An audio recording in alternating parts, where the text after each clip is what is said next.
My mom moved to India a week after graduation and got a job teaching English. Louis was born a year later.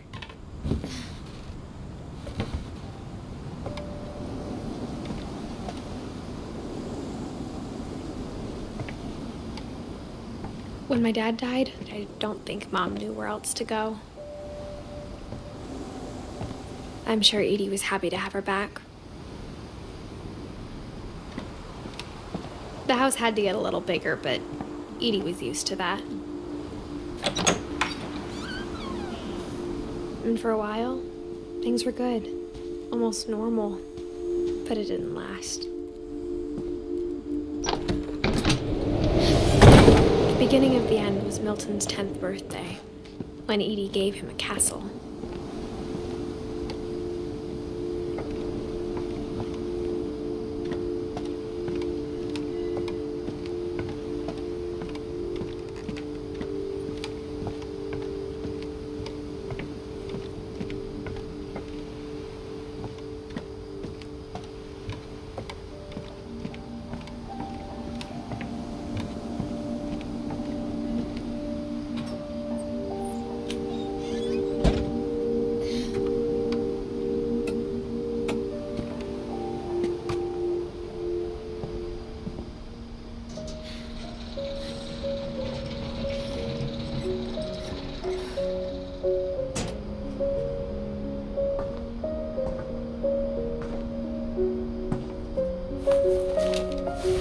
Milton Finch in The Magic Paintbrush.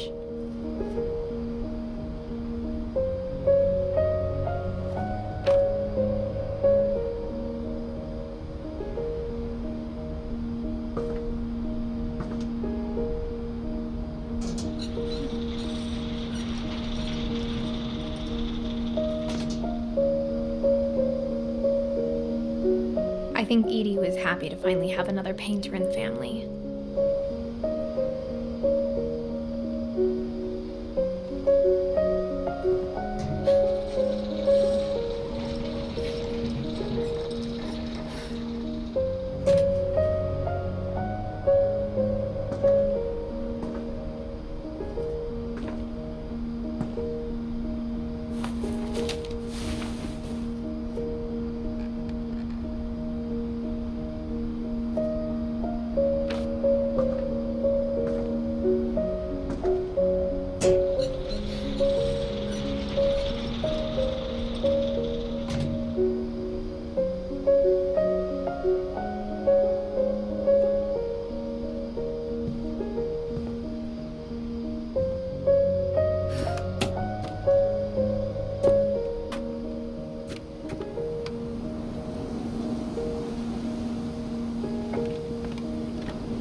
Lewis's room smelled very, very familiar.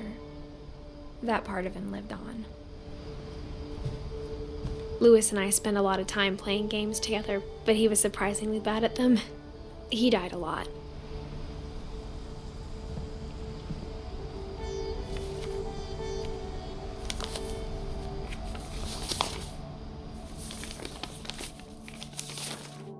Dear Mrs. Finch, as Lewis's psychiatrist, I can understand your desire for an explanation. As I see it, the trouble began in January, shortly after we convinced your son to seek treatment for substance abuse. Newly sober, I believe Lewis first noticed the monotony of his daily life.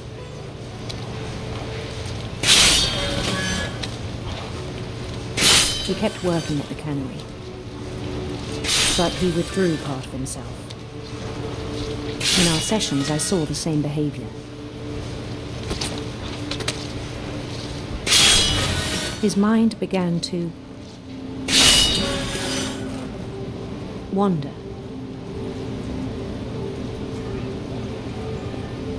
I asked him to describe it. He said he started small, imagining a labyrinth. He'd feel his way about. Then something moved. Bats and toads.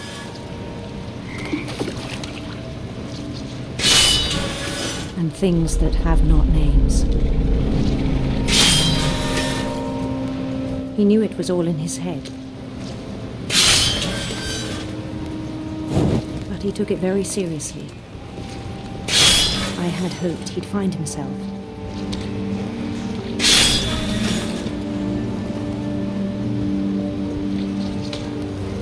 But he found something more.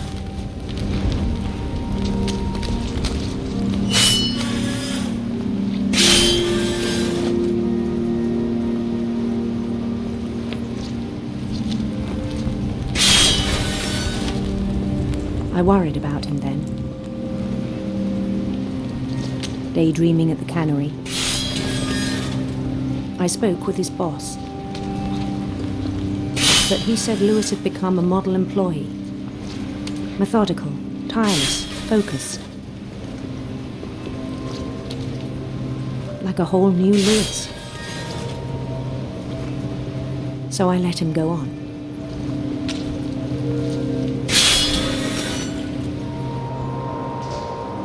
I even encouraged him. It seemed very promising at first. He told me he'd made a new friend.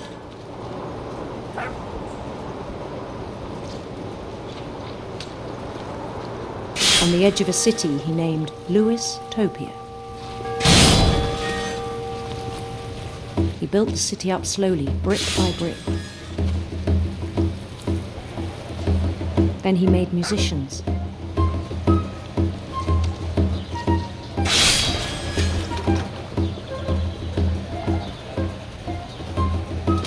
And songs for them to play. He talked about starting a band.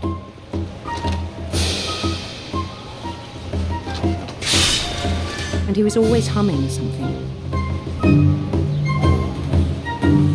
Every day his imagination grew stronger. He no longer spoke at the cannery. But his chopping was as reliable as ever. Then one day it struck him that all the cheering crowds, even the stones under his feet, were all in his imagination. So he could do whatever he wished.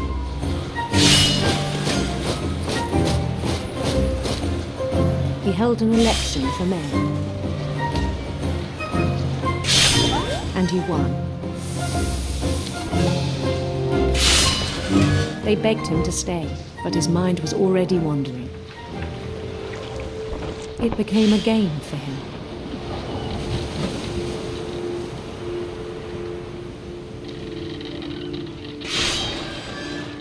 He He'd conquer a city, then immediately push on.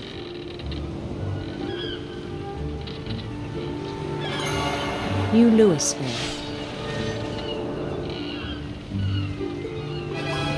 St. Louis. He started drifting away from our reality.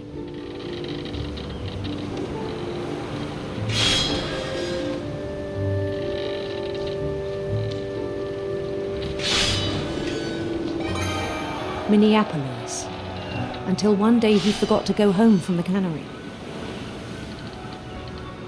Even as his mother pleaded with him, part of Louis kept sailing on.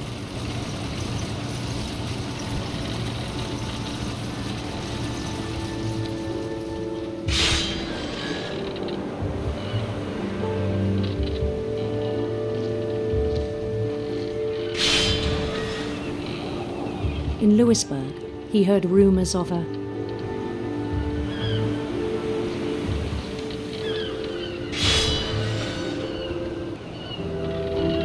handsome queen.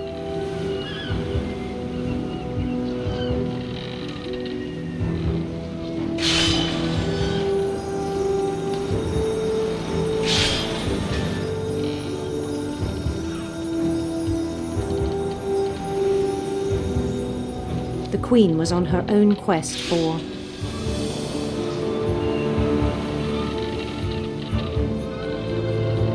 radiant rainbows.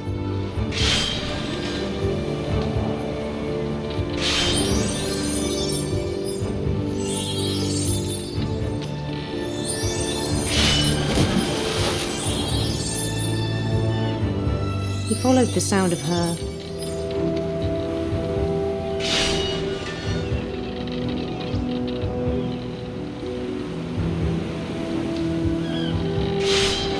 silver harp.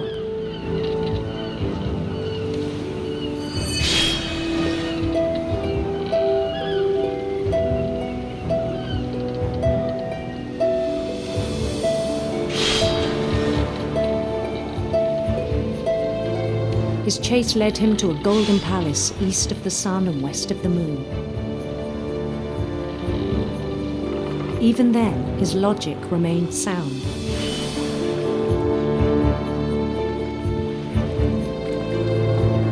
He knew the world was all in his imagination.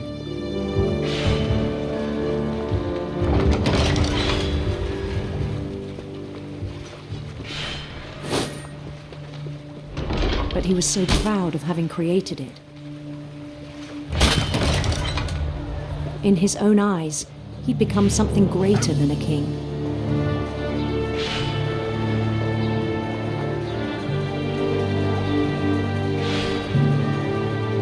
For someone who'd never known success in the real world, I think it was overwhelming.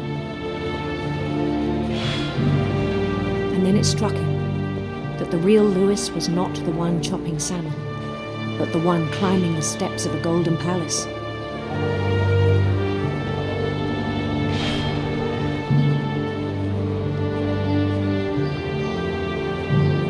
My imagination is as real as my body, he told me.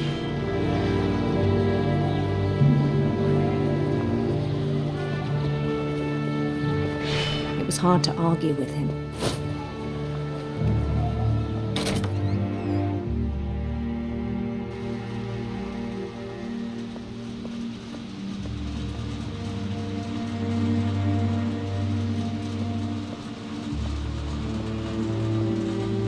He began to forget the world we know.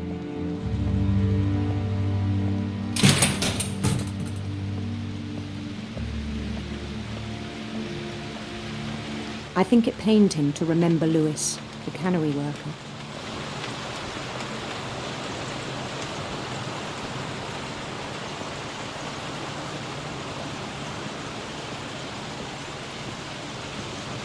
He began to despise the man with a royal contempt.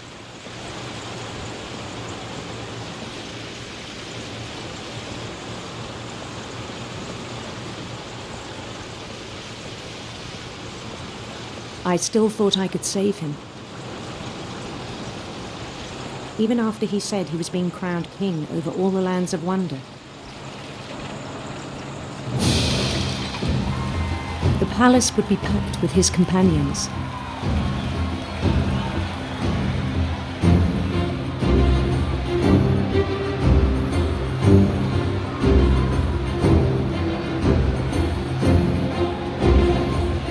Including the wise Calico who'd insisted on inviting him.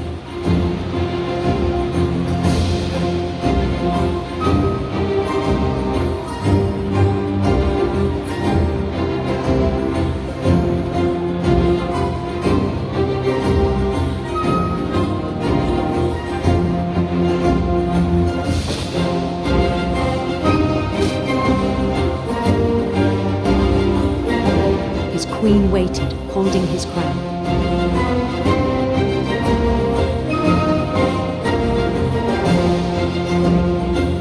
There was only one thing left to do.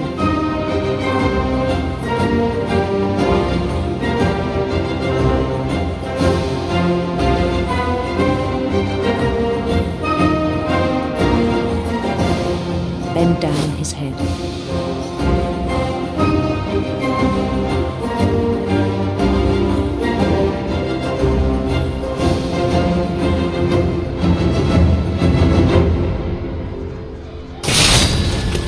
I think you know. Mrs. Finch, your son was a kind man who will be missed by all of us who knew him.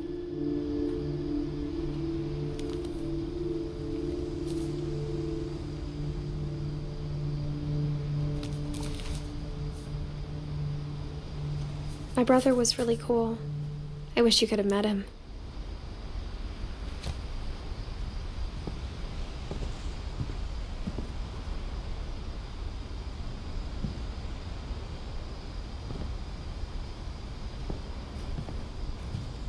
He was so proud of being Indian. I think for him, it was a way to be something other than just a Finch.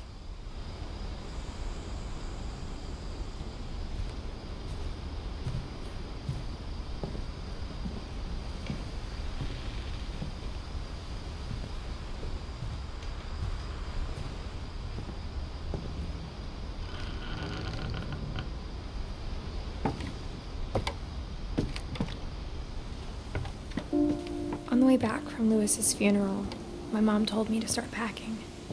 She waited until the day before we left to tell Edie.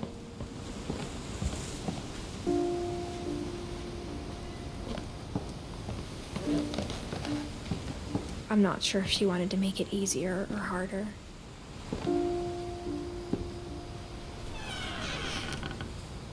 I wish we'd stayed.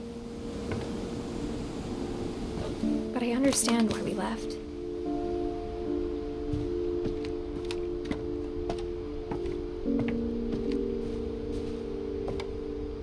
My mom ended up leaving everything behind.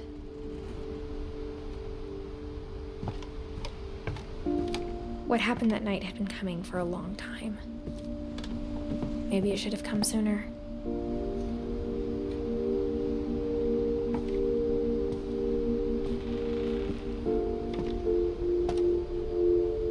But it had to end one way or another. All that's left now is to tell you about that last night.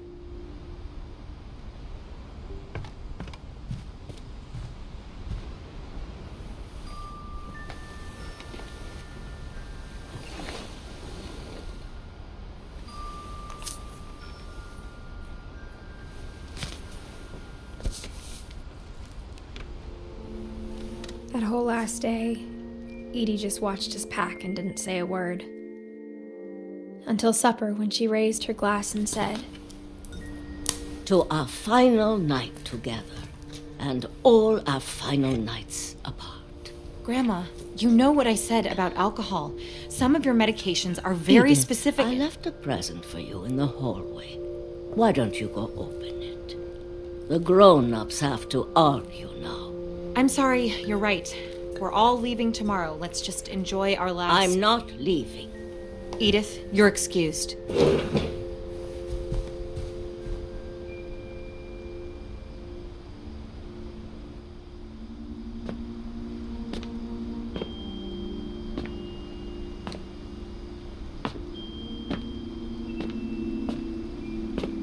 The power had been shut off that morning, but Edie always had plenty of candles.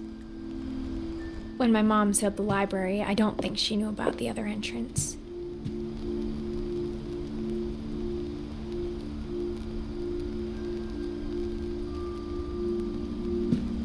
Or that Edie had a key to it.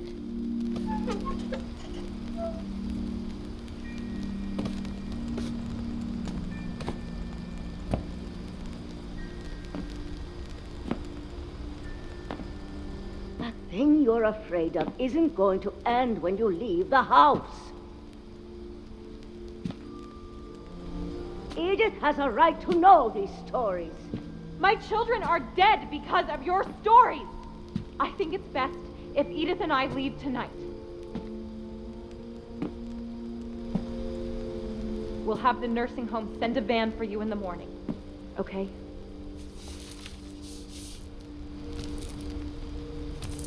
Dear Edith, there's so many stories I wish I could tell you, but there's only time for one. This is about what happened on the night you were born. That night, the tide went way, way out.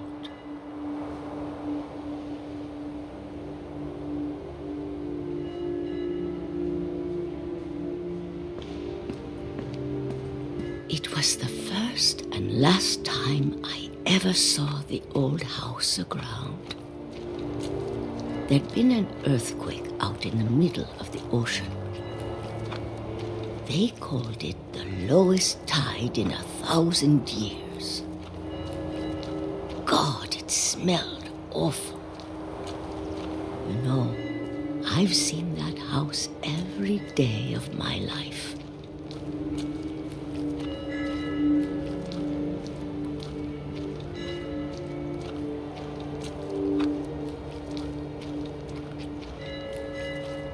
But I never thought I'd go back to it.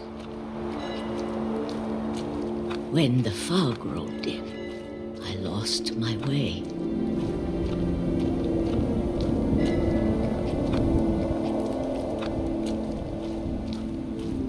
I got turned around.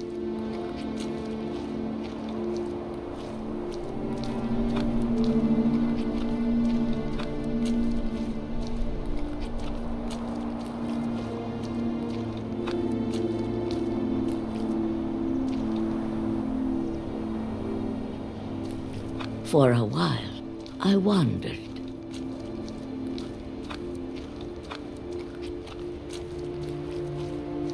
I started seeing things.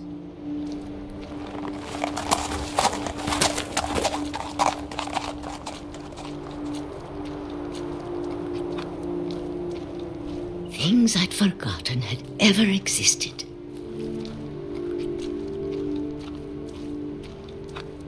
But when I saw them, they felt like old friends. That night, a lot of things came back to me. Or maybe I came back to them.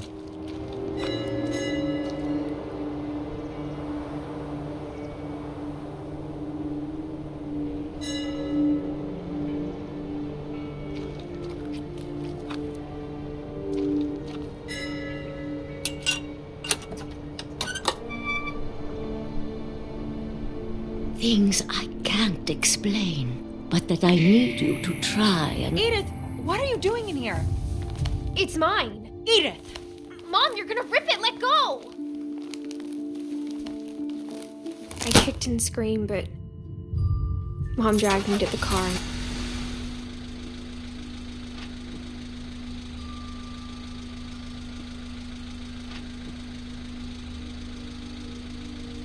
I never saw Great-Grandma Edie again. The next morning, the van came to pick her up, but she was already gone. After that, we moved around a lot.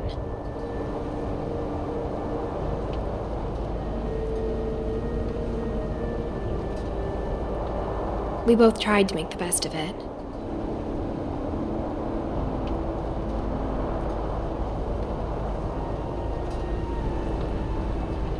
A few years went by.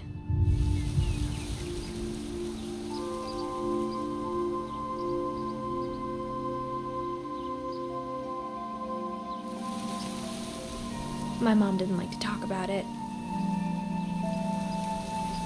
but she started getting sick a lot. The rest happened pretty quickly.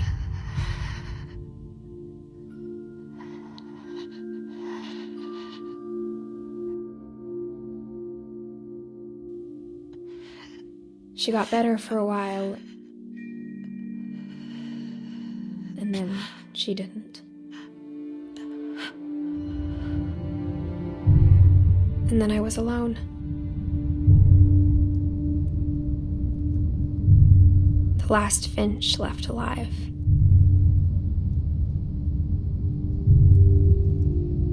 Until I found out about you.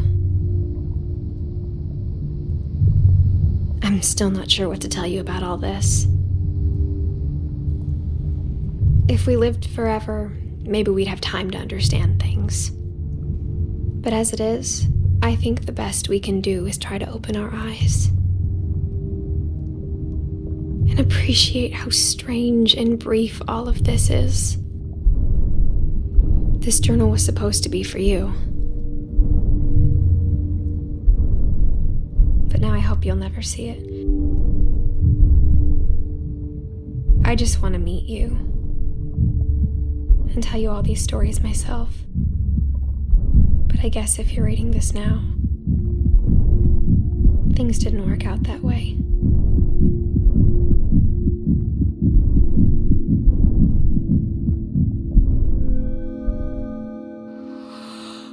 This is where your story begins. I'm sorry I won't be there to see it.